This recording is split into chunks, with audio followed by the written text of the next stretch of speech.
Najeriya wato ainihin Fulani makiyaya matsalolinsu akwai bambanci da kowane irin sauran al'umman mutanen Najeriya.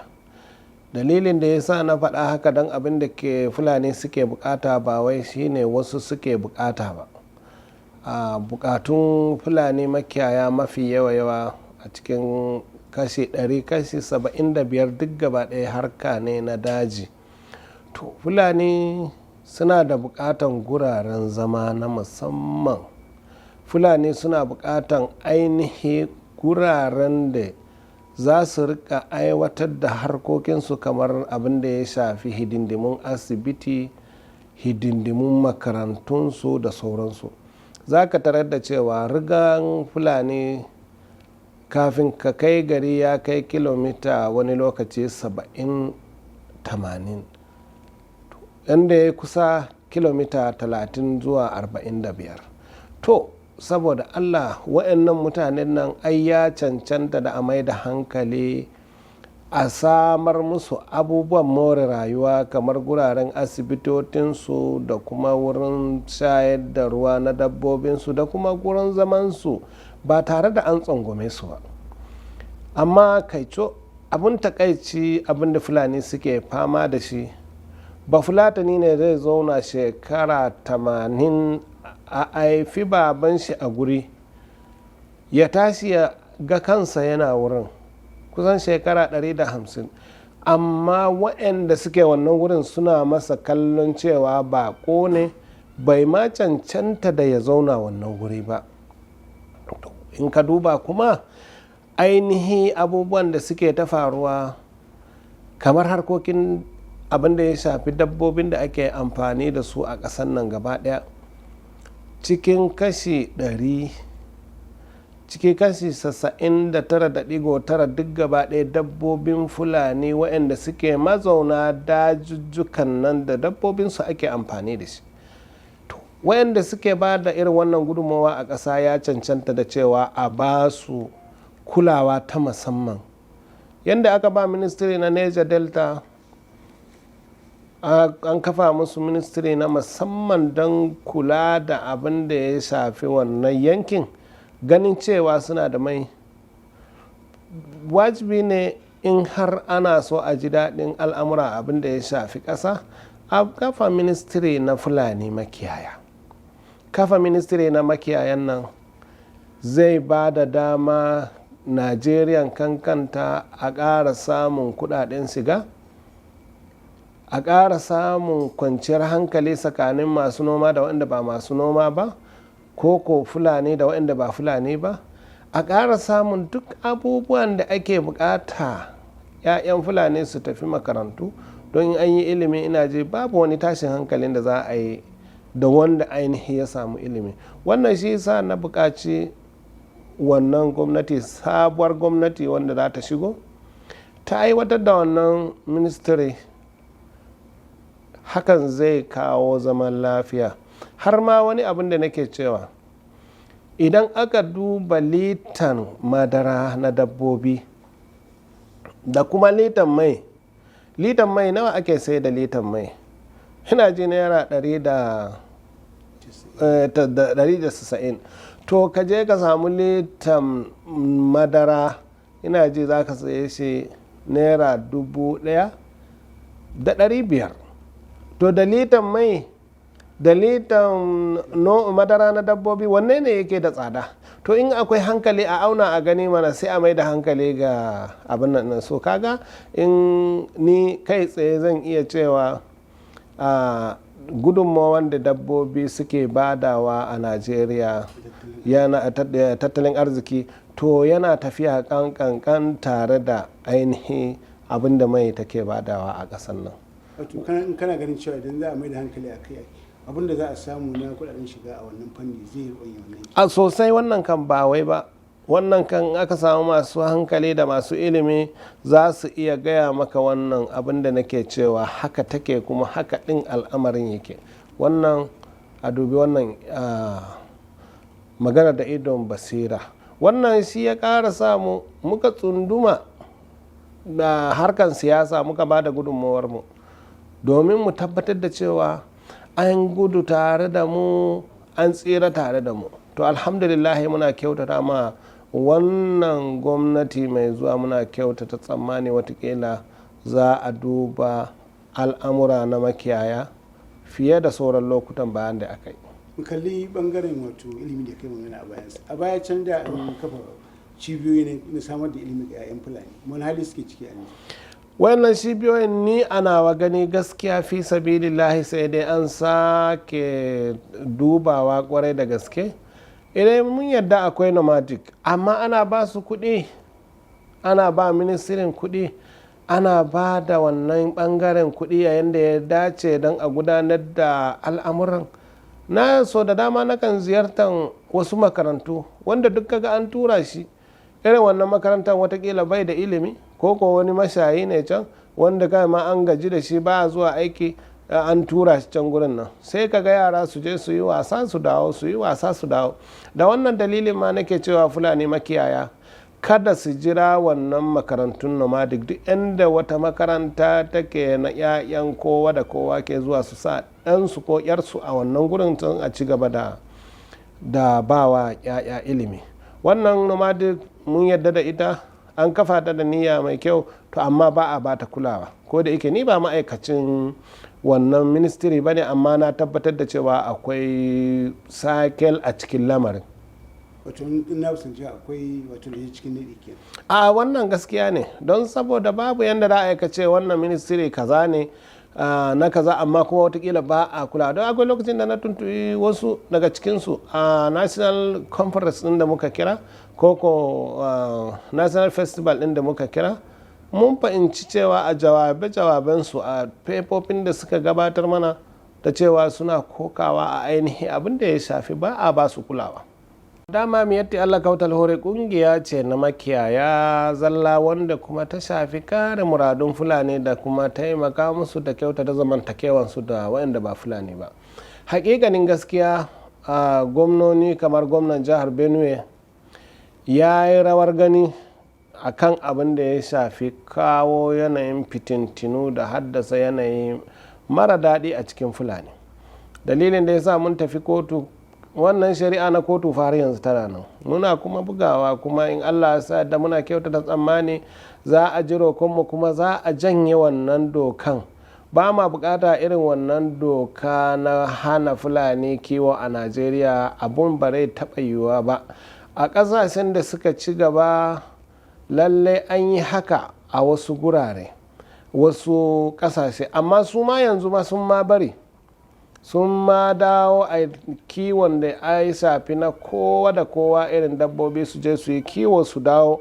Don saboda mai, saboda wancan kiwon ba ta yiwa. Talaka bare iya tsugunar da dabbobinsa guri guda ya ce wai ya ciyar da su ko kuwa abin nan ɗin nasu.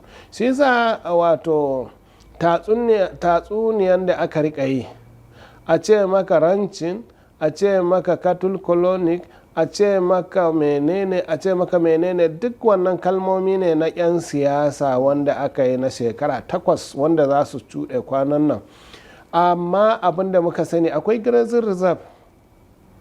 Grazing reserve in kana gwamna kana da gaskiya, za ka yi gaskiya ka sanya grazing reserve, ka ɗiba ma fulani daji, ka zaunar da su ka ce ga daji ku koma, ba wanda yake bukatan wahala, ai zai koma wannan wurin nan. Manoma ga dajin ku, ai za a zauna lafiya.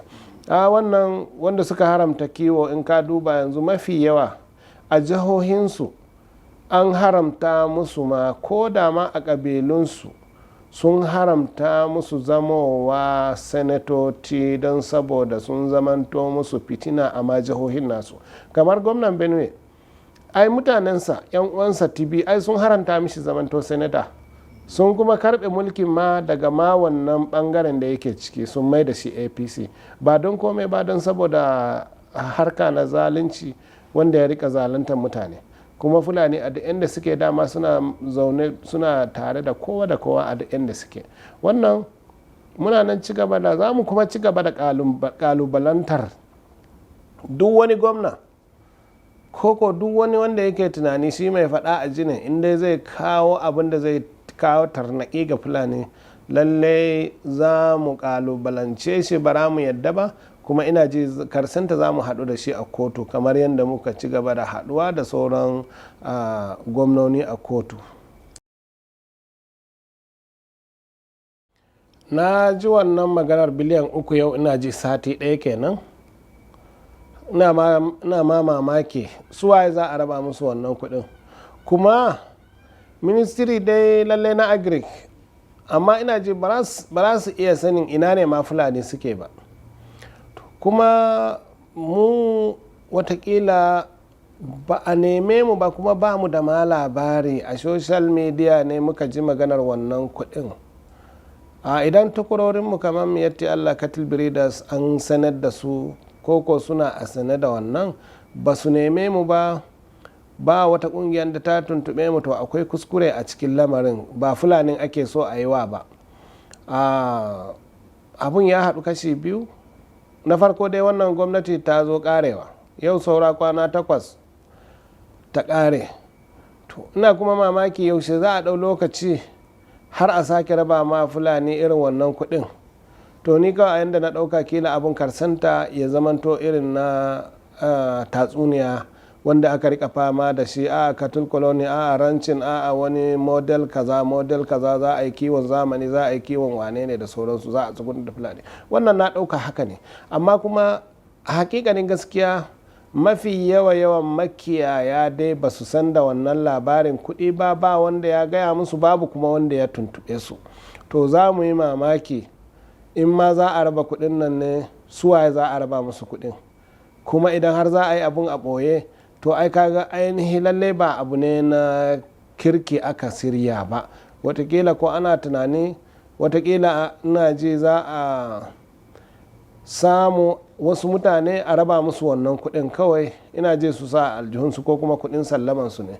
Amma tun da mun ji abin da ya shafi makiya, da ƙarsanta za mu bibi al'amarin mu gani, da ƙarsanta kuma za mu haɗa kai da hukumar efcc domin da cewa mu bi kadin wannan kuɗin, mu tabbatar da cewa kuɗin an fitar da su ko ba a fitar da su ba. In an fitar da su kuma suwa aka ba su, domin na tabbatar da cewa a cikin fulanin najeriya akalla muna da cike kashi 100 muna da kashi 65 duka gaba ɗaya, ina ji muna tare da su, kuma muna tuntuɓan juna, kuma mun san da su, kuma sun yarda da shugabancinmu. Lallai mun sa festival a cikin wannan shekara. Za mu yi festival wato kamar yadda muka yi na wancan karo, amma wannan karo za mu inganta shi. Muna nan muna aiki, mun sa date ma, wanda kuma ba za mu iya faɗan wannan date a yanzu ba, sai dai in mun buga kati, domin kar mu faɗa yanzu a abin nan. Lalle akwai festival wanda za mu yi babba gagarumi, kuma wanda duk fulanin duniya za su taru, kuma insha Allahu a hakan za mu ci gaba da yin wannan festival daga shekara zuwa shekara, za mu ci gaba da yi, ba za mu fasa ba. To alhamdulillah muna godiya ga Allah, musamman ta ma daidai wannan lokacin da fulani suke tashi daga wannan yanki zuwa wannan yanki. Na farko muna ba fulanin najeriya haƙuri, da kuma mu ci gaba da addu'a Allah maɗaukakin sarki ya kawo wa fulani makiyaya mafita, domin saboda fulani mun shiga wani yanayi. Ba fulatani bai da 'yanci a najeriya yanzu, inda zai tashi da dabbobinsa ya wuce daga nan zuwa nan babu. To ina jaddada wa fulani, duk wanda suka yi haƙuri suna da nasara. Wannan ina je aya ne na musamman ko faɗin addini ne na musamman, wanda a ci gaba da wannan haƙuri, a ci gaba da zamantakewa, kyakkyawan zamantakewa da waɗanda suke noma ko waɗanda ba fulani ba. Wannan muna tare da fulani 100%, kuma za mu ci gaba da kare haƙoƙin fulani, za mu ci gaba da taimaka musu, za mu ci gaba da bibiyan al'amuransu a duk yadda suke a najeriya. Wannan mun fara ne, za mu zo mu shigo mu gaya za a yi mu ja wasu mutane masoyan najeriya waɗanda suke kishin fulatanci, mu gaya za a yi mu taimakawa fulani. Akwai fitintinu wanda suka shafi na fulani a gombe, nasarawa, niger da kuma a plateau a kwana-kwanan nan. Wannan yan ce fulani abu ya shafe su kwarai da gaske, da su ci gaba da haƙuri. Mu ba wa hukumomi haɗin kai, mu ga menene hukuma za su mana, amma kuma muna kira ga shugabanni waɗanda ba fulani ba, wasu ƙabilu su daina takalar su ga kamar za su cinye fulani a lokaci guda, domin yin tunanin cewa fa wannan ba ɗan ƙasa ba ne ko ku tashi ku ba mu gurin mu fa, wannan fa Najeriya mutanenmu akalla ba ƙasar ba, mutanen da suke da yawansu watakila miliyan 17 ko 19, ba za a iya ci gaba da irin musu irin wannan barazana a iya nuna musu cewa ko za a iya a tada su a inda suke ba. Gwamnonin da za su shigo ina tunani da cewa su canja kiɗi, kar su ɗau kiɗi na irin wasu wanda suka yi, su canja kiɗinsu da kuma rawansu, su zo da nasu rawa na daban, su rungumi kowa a Najeriya, domin wannan gwamnati na APC alhamdulillahi fulani sun ba da gudunmawarsu, fulani da mata sun ba da gudunmawa ba na kaɗan ba a cikin zaɓuɓɓuka wanda aka yi a Najeriya, a kowace jiha a Najeriya. So mutanen da suke ba da irin wa'annan gudunmawa ya kamata a sa su a duk inda za a sa mutane, kuma a taimake su a duk iya inda za a iya taimaka musu.